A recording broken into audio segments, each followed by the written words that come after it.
तो हे दोस्तों, आज की इस वीडियो को शुरू करने से पहले हम आपके लाइफ की फ्लैशबैक पे चलते हैं। याद करो वो दिन जब तुमने सबसे ज़्यादा प्रोडक्टिव काम किया था। कुछ ही समय पे बहुत ज़्यादा आउटकम अचीव हुआ था। When you were super productive, उस समय कैसा फील कर रहे थे? उस समय क्या माइंडसेट था?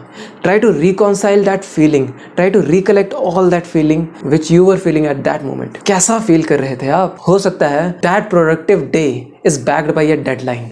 हो सकता है किसी अपर अथॉरिटी ने उसमें एक डेडलाइन लगा दिया हो, जिसकी वजह से डिस्ट्रैक्शन निल हो गई, जिसकी वजह से तुम उस चीज में इन्वॉल्व हो गए और you start producing a better output. Try to reconcile that feeling कि उस समय हम क्या फील कर रहे थे। हो सकता है उस समय हम पूरी तरह से अपने काम में इन्वॉल्व थे। हो सकता है उस समय हम फ्लो स्टेट पे थे और समय ऐसे फ्लो होता है कि पता नहीं लगता। आवर्स ऑफ आवर्स निकल जाते हैं and even though we experience just 15 minute in that particular time. ऐसा लगता है हाँ 15 मिनट ही हुए हैं, लेकिन देखो तो आवर्स बीत गए हैं। तो ऐसा क्यों होता है? ऐसा क्या होता है उस समय कि हमारा माइंड एकदम ही ज्यादा एक्टिव होता है और हम पूरी तरह से इन्वॉल्व हो जाते हैं अपने काम पे? उस समय हमारे माइंड का एक ऐसा मोड एक्टिवेट हो जाता है जिस मोड का नाम है हाइपर एक्टिव मोड। तो चलिए शुरू करते हैं आज की ये वीडियो।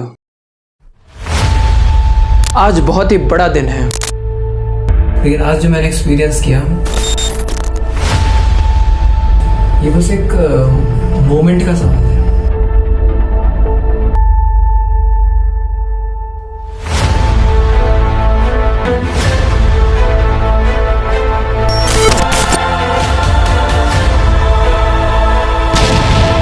इस मोड को समझने से पहले हमें यह समझना पड़ेगा कि हाइपर एक्टिव मोड होता क्या है। See, we all humans have a same attentional space, have a same energy, only difference which create in our energy level how much we are focusing on our energy and how much we are focusing on our attentional space। हम एक साथ बहुत सारी चीजों पे focus नहीं कर सकते, या फिर एक पर्टिकुलर एज में हम बहुत सारे फील्ड में एक साथ फोकस नहीं कर सकते, क्योंकि हमारा अटेंशनल स्पेस तो लिमिटेड है ना। तो हम अपना अटेंशन किस किस जगहों पे देंगे? तो बहुत कम ही जगहें ऐसी है जिसपे हम अपना अटेंशन दे सकते हैं, लेकिन उस पर्टिकुलर काम से हम मैक्सिमम प्रोडक्टिविटी अटेन करके हम अपने फील्ड को स्विच कर सकते हैं, मल्टीपल लाइफ जी सकते हैं एक ही लाइफ के अंदर। तो सबसे पहले समझते हैं hyper focus mode. Hyper focus mode होता क्या है? हमें ये लगता है कि हम एक पर्टिकुलर काम पे फोकस करें और बस वो करते ही चले जाएं, और एक ऐसा पॉइंट ऑफ टाइम आएगा कि हम उस मोड पे होंगे, चीज अपने आप होने लग जाएंगी।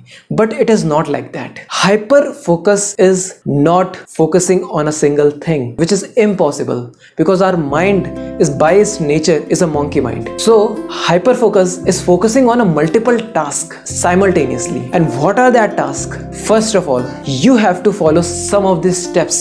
The step number 1, you have to set your intention for your work. You have to set your intention. एक ऐसा intention बना लो कि कोई deviate करे और हम deviate ना हो, हमारा intention set हो। कोई कहे कि ये काम करो, लेकिन हमारा इंटेंशन तो सेट है कि हमने ये काम शुरू किया था इस चीज को करने के लिए, तो हम डेविएट ना हो। दूसरी चीज, डिस्ट्रैक्शन तो आएंगे ही आएंगे। ये मैटर नहीं करता कि हम कितनी बार डिस्ट्रैक्ट हो रहे हैं, बल्कि ये मैटर करता है कि हम कितनी जल्दी उसे रीफोकस कर पा रहे हैं। So the power of refocusing is what we have to simultaneously keep on looking while entering into the hyper focus mode. By activating the mind most productive mode, that is the hyper focus mode.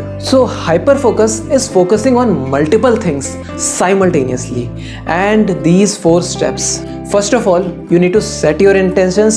Secondly, stick to your intentions, remind yourself your intention, and last, that you need to refocus quickly as fast as you can. Following these 4 steps simultaneously or cyclically will help you entering into the hyper focus mode. मतलब पूरे दिन काम करके आओ, फिर भी हम थके ना हो at the end of the day, हम हाइपर एनर्जेटिक रहें। ये तभी पॉसिबल है जब हम पूरे दिन हाइपर फोकस मोड पे रहें। पूरे दिन में से भी कुछ स्लॉट्स हम बांट लें, जिस स्लॉट्स में हमें हाइपर फोकस मोड में एंटर करना ही करना है, और अगर वो हम एंटर कर रहे हैं तो at the end of the day, even if we have to distract ourselves from that particular meeting or from that particular task, then also we will be energetic, we will not be tired. दूसरी चीज, when we enters into the hyper focus mode, we accomplish an hours of work in a few minutes. और ये चीज मैं ऐसे ही नहीं कि theory पढ़ के बता रहा हूँ. I am first experiencing it and then presenting in front of you. You can see the conviction level into my eyes. So I am not hypothetically creating this environment of hyper focus mode, some imaginative mode, but I am experiencing that mode. I am experiencing that energy at the end of the day. That's why I am presenting it in front of you. So what I have experienced is the hyper energy even at the end of the day. So I am revealing the secret of being energetic throughout the day, even if you are not doing that particular task which you were intended to do. At the end of this video, I just want to ask one question from you. If this mind's miraculous mode, that is hyper focus mode, exists, then why don't we activate it? Till then, keep hustling and bye bye.